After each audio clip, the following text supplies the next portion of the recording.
우리 옆에 계신 분들 서로 축복하겠습니다. 어제 우리 이삭의 축복을 기억하며 축복합니다. 생업의 복을 누립시다. 머리가 되는 복을 누립시다. 축복권을 사용합시다. 할렐루야. 저와 여러분 모두가 이삭의 축복을 꼭 나의 것으로 삼게 되기를 주님의 이름으로 축복합니다. 오늘은 제5차 특세 16번째 시간이고 야곱 4번째 시간입니다. 오늘은 여호와께서 여기 계시거늘 이라는 제목으로 하나님의 말씀을 전하도록 하겠습니다. 오늘 주신 말씀 그 전에 일어났던 일련의 사건들 잘 알 겁니다. 어제까지 살펴본 대로 야곱이 리브가와 함께 이삭을 속여서 이 형의 축복을 가로챘습니다. 이 일로 인해 에서는 야곱을 가만두지 않겠다 하고 단단히 별렀습니다. 리브가는 불안한 마음에 야곱을 외갓집에 이제 보내게 되는데요. 말로만 듣던 외갓집입니다. 요즘처럼 대중교통을 이용해서 찾아갈 수 있는 그런 곳이 아니죠. 그러나 반드시 가야만 할 상황이었기 때문에 야곱은 길을 나서야만 했습니다. 그러다가 이제 날이 저물었습니다. 더 이상 길을 재촉할 수 있는 상황이 아니었기 때문에 야곱이 이제 한 곳에 머물게 되었고 그곳에서 돌을 베개 삼아 이제 잠을 청했습니다. 바로 그때입니다. 하나님께서 찾아오셨고요. 이 하나님과 야곱 사이에 아주 진한 만남이 이루어지게 됩니다. 오늘 주신 말씀은 하나님과 야곱 사이에 그 만남이 마무리된 직후의 일을 기록하고 있습니다. 본문 16절 말씀 함께 봉독합니다. 16절입니다. 야곱이 잠이 깨어 이르되 여호와께서 과연 여기 계시거늘 내가 알지 못하였도다. 아멘. 사랑하는 새벽용사 여러분, 우리는 오늘 이 말씀에 집중해야 합니다. 무슨 말씀입니까? 앞서 설명드린 대로 야곱은 이제 난생 처음 집을 떠난 것입니다. 그동안은 그야말로 부모님의 그늘 아래에서 나름대로 어려움 없이 편안하게 먹는 거 입는 거 걱정하지 않고 살았던 야곱입니다. 그런데 아버지인 이삭과 형인 에서를 속인 사건 때문에 더 이상 이제 부모님과 함께 살지 못하고 부득불 길을 나선 것입니다. 그런 상황 속에서 야곱이 하나님을 만났습니다. 그 다음에 그의 고백이 뭐냐? 여호와께서 과연 여기 계시거늘 내가 알지 못하였도다. 이 말씀은 이런 의미지요. 지금까지 야곱이 하나님의 존재를 몰랐던 것은 아닙니다. 그랬다면 장자의 축복을 위해서 아버지를 속이는 일까지 불사했겠습니까? 그것만 봐도 하나님을 분명히 알고 있었고 믿고 있었습니다. 그런데 하나님께서 역사하시는 그 일에 있어서는 야곱의 신앙이 좀 제한적이었던 것이죠. 그러니까 야곱은 하나님께서 살아계신 하나님이긴 하지만 그 하나님께서 역사하는 공간이 자신의 아버지인 이삭이 살고 있는 그곳, 자기 아버지가 살고 있는 그 터전 그곳에만 국한된 것으로 생각하고 있었다는 말씀입니다. 그리고 어쩌면 이러한 생각 때문에 지난 밤이 더 두렵고 떨렸었는지도 모릅니다. 바로 얼마 전까지만 해도 하나님께서 함께 계시는 아버지의 장막에서 살다가 그 집을 떠나는 그 순간부터 이제 하나님과도 이별하게 된 것이다. 그렇게 생각했던 것이지요. 그런데 이러한 야곱의 생각이 한순간에 무너져 내린 것입니다. 하나님은 저기에 있는 아버지 이삭의 집에만 머물러 있는 분이 아니었습니다. 그것은 어디까지나 야곱의 착각이었습니다. 하나님은 저기에도 계시지만 지금 내가 있는 이곳에도 분명하게 함께 계신다는 사실을 야곱이 새롭게 인식하게 된 것입니다. 그래서 그가 잠에서 깨어나자마자 고백하는 것이죠. 여호와께서 과연 여기 계시거늘 내가 알지 못하였도다. 사랑하는 여러분, 이제는 저와 여러분에게도 동일한 고백이 있게 되기를 간절히 바랍니다. 우리도 마찬가지입니다. 우리가 믿는 하나님, 어느 일정한 공간에만 국한해서 존재하는 하나님이 아닙니다. 지금 우리가 모여있는 이 자리, 그러니까 주님의 몸된 마중물이란 교회의 이 예배당에만 국한해서 존재하는 분이 아니라는 말씀입니다. 우리 하나님은 어디에나 계십니다. 특별히 하나님의 종들이 머무는 곳이라면 그곳이 바로 하나님께서 존재하는 공간이요, 그 시간이 바로 하나님께서 함께하는 시간인 것입니다. 이것을 확실하게 믿을 수 있는 저와 여러분이 되기를 주님의 이름으로 축복합니다. 특별히 오늘처럼 새벽을 깨우며 기도하는 성도들이라면 더더욱 이러한 믿음으로 무장해야 합니다. 그래야 우리의 기도에 힘이 넘치지요. 어디 그뿐입니까? 그래야 우리의 기도가 하나님께서 역사하고 응답하는 기도라는 것을 확실하게 체험하게 되는 것입니다. 여러 해 전에 공산주의가 팽배했던 이 동구권에 들어가서 성경을 전달하고 전도하는 일을 하시던 선교사님의 고백입니다. 당시만 해도 성경책을 들고 공산권 국가에 들어간다는 것은 목숨을 거는 일과 같았습니다. 그래서 늘 조심했었는데 그 선교사님이 한 번은 이 일을 놓고 열심히 기도하다가 이런 생각이 들었답니다. 내가 하나님의 일을 하고 있는데 좀 당당하게 성경을 들고 가면 어떨까? 그런 마음이 생겼어요. 그래서 보통 때는 이제 007 작전처럼 성경을 여기저기 숨겨서 들어가는데 기도하는 가운데 하나님이 담대함을 주셔서 아주 배짱 좋게 가방에 성경과 찬송을 잔뜩 집어넣습니다. 자, 헝가리의 세관을 통과하는데 세관원이 묻는 거죠. 신고할 물품 있습니까? 그때 선교사님이 처음으로 네, 있습니다. 대답했습니다. 뭡니까? 라고 묻는 세관원의 물음에 선교사님이 가방을 열어 보이면서 성경입니다. 그렇게 말했습니다. 그랬더니 이 세관원의 눈이 휘둥그레지면서 이것이 왜 신고할 물품입니까? 라고 물었습니다. 그때 선교사님이 말했어요. 이게 워낙 비싸서요. 그러자 그 사람이 묻는 거예요. 얼마나 비쌉니까? 그때 선교사님이 침착하면서도 당당하게 이렇게 말했습니다. 이건 너무 비싸서 돈으로 환산할 수 없습니다. 왜냐하면 이 책 안에는 사람들에게 영원한 생명을 주고 평화가 어떤 사람들에게 평안을 주고 죄에 빠져있던 사람들에게 용서와 구원을 주는 말씀이 들어있기 때문입니다. 그러자 이 세관원이 그렇습니까? 그렇다면 그 책을 나에게도 하나 주시오 하고는 한 권을 받고 나머지는 그냥 통관을 시켜주었다는 것이죠.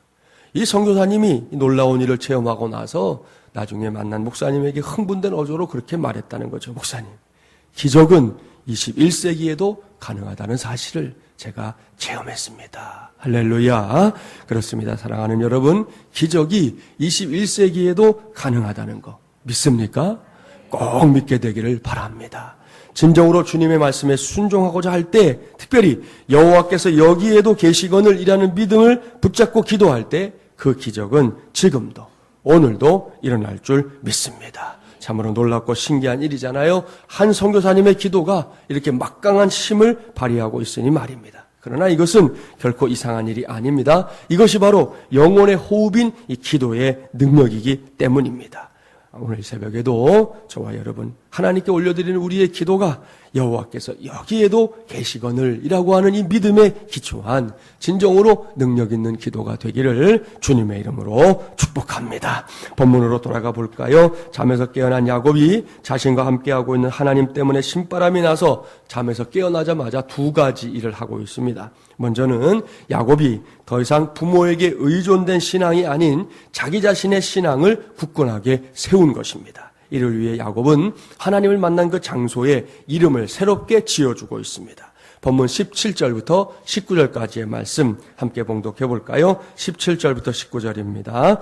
이에 두려워하여 이르되 두렵도다 이곳이요 이것은 다름 아닌 하나님의 집이요 이는 하늘의 문이로다 하고 야곱이 아침에 일찍이 일어나 베개로 삼았던 돌을 가져다가 기둥으로 세우고 그 위에 기름을 붓고 그곳 이름을 베델이라 하였더라. 이 성의 옛 이름은 루스더라. 아멘. 보십시오. 잠에서 깬 야곱은 자신이 하나님을 만난 그 장소를 그저 그렇게 기억 속에만 묻어두지 않았습니다.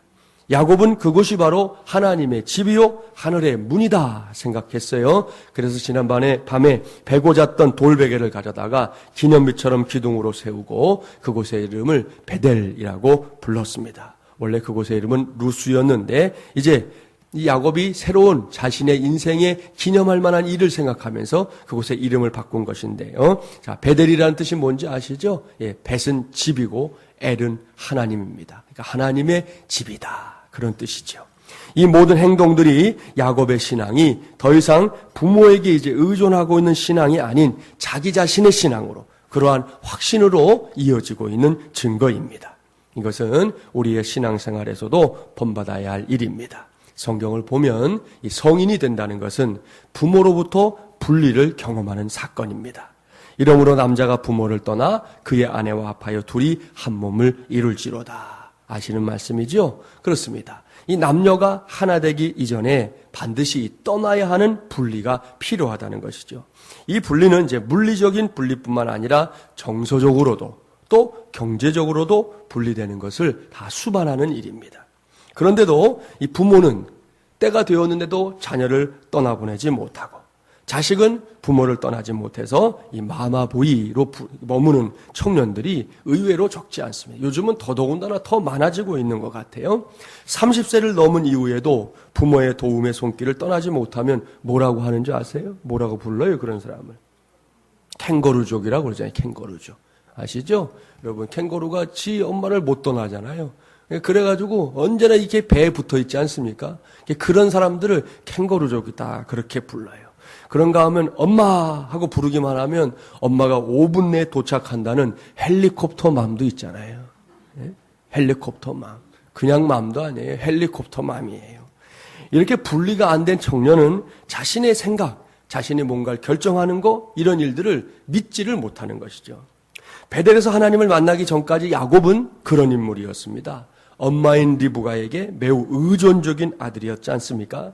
그야말로 무슨 일만 있으면 엄마에게 물어보고 엄마가 어떤 대답을 해줘야만 움직이는 그런 아들의 모습이 성경에서 분명하게 보입니다.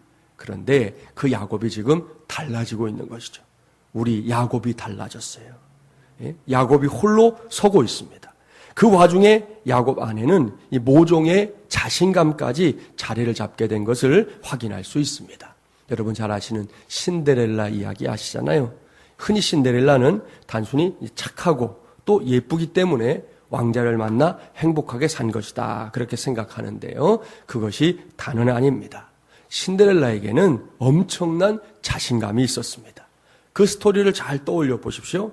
부르지도 않은 낯선 파티장에 스스로 찾아갑니다. 쉬운 일인가요? 아닙니다. 여러분, 초청장을 받지 않았어요, 신데렐라는. 오라는 얘기를 들은 적이 없어요. 그런데도 찾아가잖아요. 웬만한 사람은 자격지심 때문에 초청장이 없는 자리에는 아예 가려고 하지 않습니다. 갔다가 내가 창피를 당할 수도 있다 생각하고 그 자리를 피한다고요.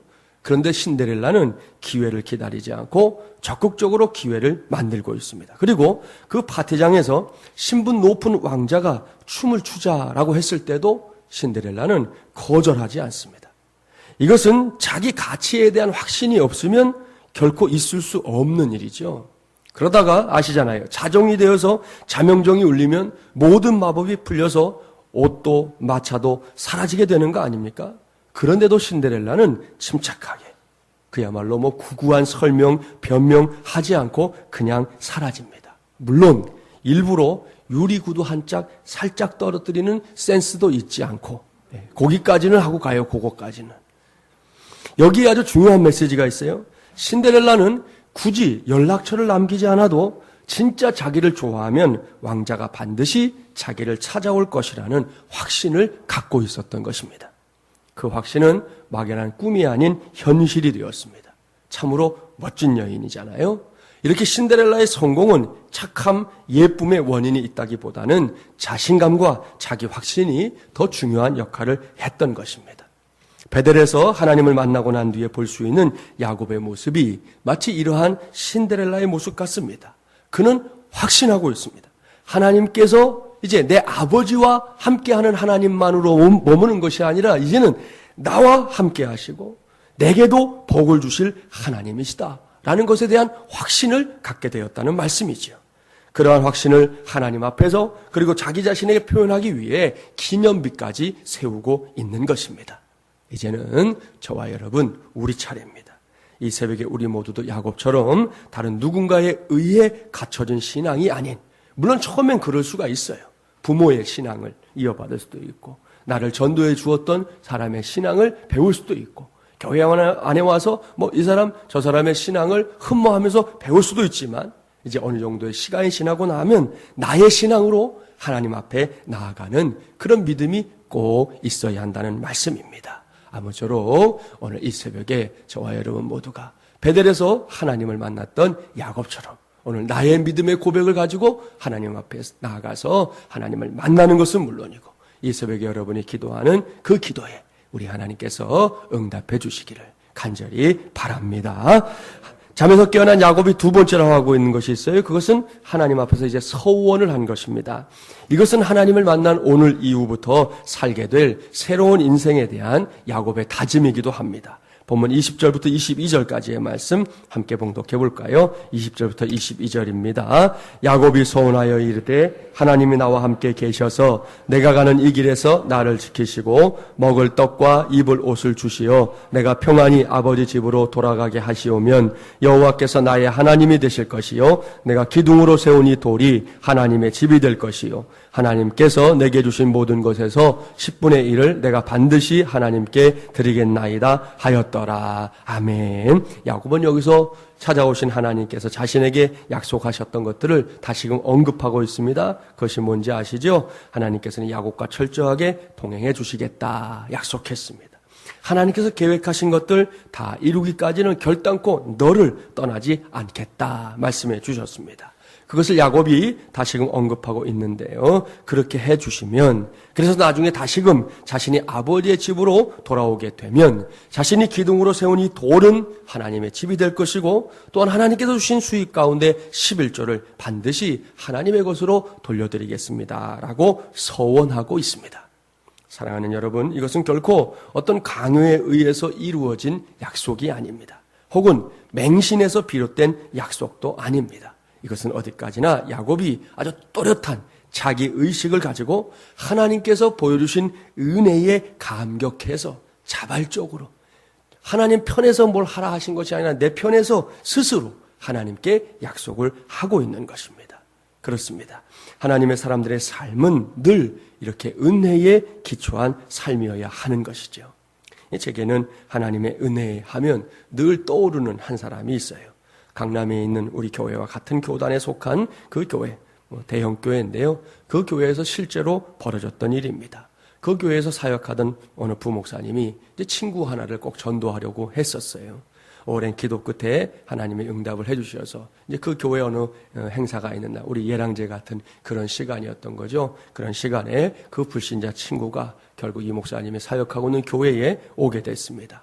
약속한 주일에 친구가 오기는 했는데 입구에서 이렇게 맞이하는데 보니까 와이셔츠 주머니에 담뱃갑을 떡하니 넣고 나타났어요. 이게 목사님이다 보니 좀 민망했잖아요. 그래도 친구니까 그리고 전도하는 거니까 와준 게 너무 고마워가지고 이제 안내를 해갖고 가능한 앞자리까지 데리고 와서 앉혀가지고 이제 앉혀놓고는 목사님은 이제 안내도 하고 그래야 되니까 뒤에서 이제 눈물로 기도했습니다. 하나님 아버지, 이 친구가 정말 어렵게 오늘 교회에 걸음을 옮겼습니다. 오늘 시간에 목사님이 말씀 전하실 때 꼭 은혜가 임해서 이 친구가 하나님을 다시금 만날 수 있게 해주십시오 하고 간절하게 기도했습니다. 드디어 예배가 시작되었어요. 예배 순서들이 하나씩 진행되다가 드디어 이제 설교가 시작됐습니다. 그런데 그날 하나님께서 이 전도하신 목사님의 기도를 들으시고 그 친구를 정말 만져주시기 시작했습니다. 이 친구가 말씀을 들으면서 이제 깨닫는 게 생기면 은혜가 이제 오게 되잖아요. 말씀을 듣더니 이내 담뱃갑을 꺼내가지고 바지 뒷주머니에 넣고는 손수건도 꺼내가지고 훌쩍훌쩍거리면서 아주 톡톡히 그날 말씀을 듣고 은혜를 체험하더랍니다. 뒤에서 목사님이 보고 얼마나 기뻤겠어요. 그런데 이상한 일이 벌어졌어요. 이내 설교는 이제 예배는 다 그렇게 끝났고 사람들도 다 이제 돌아갔는데 이 불신자 친구가 도무지 일어날 생각을 안 하는 거예요.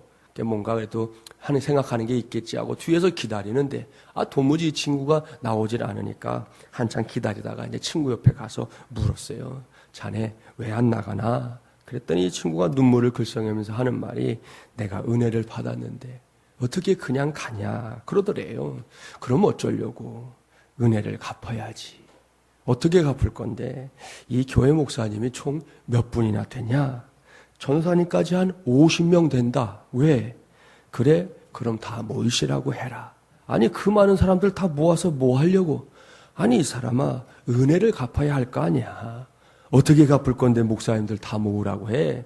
그때 이 친구가 하는 말, 내 오늘 한 잔 쏠게. 목사님이 그 말 듣고요 뒤로 넘어갈 뻔했다는 거예요. 싫어합니다. 조금도 보태진 게 없어요. 재미있는 실화죠. 내 재미만 있는 것이 아니라 의미도 있어요. 아직 하나님에 대해 온전히 알지도 못하는 이제 초짜 중에 초짜 신자가 하나님의 은혜를 알고 있더라는 거죠. 그것을 기억하고 있더라는 거죠. 뿐만 아니라 그 은혜에 반응하고 있다는 것입니다. 물론 아직은 이 방법이나 또 생각이 매우 서툽니다. 목사들을 모아놓고 50명 모아놓고 제가 한 잔 쏠게요. 그러면 거기서 좋다고 할 목사가 누가 있겠어요? 아무도 없죠. 아주 서툴러요. 그래도 은혜를 잊지 않겠다는 마음만큼은 너무나 귀한 마음이라는 것이죠. 그렇다면 오늘도 믿음 안에서 하나님의 은혜를 누리며 살고 있는 우리는 어떻습니까? 매일의 은혜에 우리도 적극적으로 반응하고 그 은혜를 힘입어 사는 삶을 놓치지 말아야 하지 않겠습니까? 오늘도 하루가 시작이 됐습니다. 이번 주간에 날씨가 쌀쌀해지고 지난 주간 계속 그래가지고 감기 걸린 분들도 많더라고요. 오늘 오후에는 바람도 이제 세지고요. 또 날씨가 뚝 떨어진대요. 주말까지는 겨울 같은 느낌이 아마 들지도 모르겠어요. 이런 환경의 변화들이 있을 때마다 우리는 그 변화에 너무 쉽게 흔들릴 때가 많잖아요. 그런데 하나님의 은혜는 그런 것과 관계없습니다. 언제든 우리를 향해서 끊임없이 밀려 들어오는 하나님의 은혜가 있다는 거 우리가 기억하고 오늘도 그 은혜에 믿음으로 반응하고 그 은혜에 오늘도 기도함으로 반응하는 저와 여러분이 되기를 바랍니다. 그리할 때 하나님께서 오늘도 우리에게 오늘의 은혜, 그저 어제의 은혜, 그제의 은혜, 과거의 은혜가 아니라 오늘의 은혜, 오늘 우리가 누려야 될 은혜를 허락해 주실 줄 믿습니다. 오늘 말씀 기억하세요. 여호와께서 여기 계시거늘 내가 알지 못하였도다. 이러한 야곱의 고백이 이제는 제5차 특세 16번째 시간을 맞이한 우리 모두의 고백이 되기를 바랍니다. 그래서 그 놀라우신 은혜와 능력 힘입어 계속해서 승리의 계가를 높이며 사는 오늘도 하나님의 응답으로 채워가는 복된 날이 되는 저와 여러분이 되기를 주님의 이름으로 간절히 축원합니다. 이제 우리 함께 찬양하고 기도하겠습니다. 여호와께서 여기 계시거늘 내 신앙을 붙잡을 수 있기를 구하기 바랍니다. 이 베델의 신앙 있어야 합니다.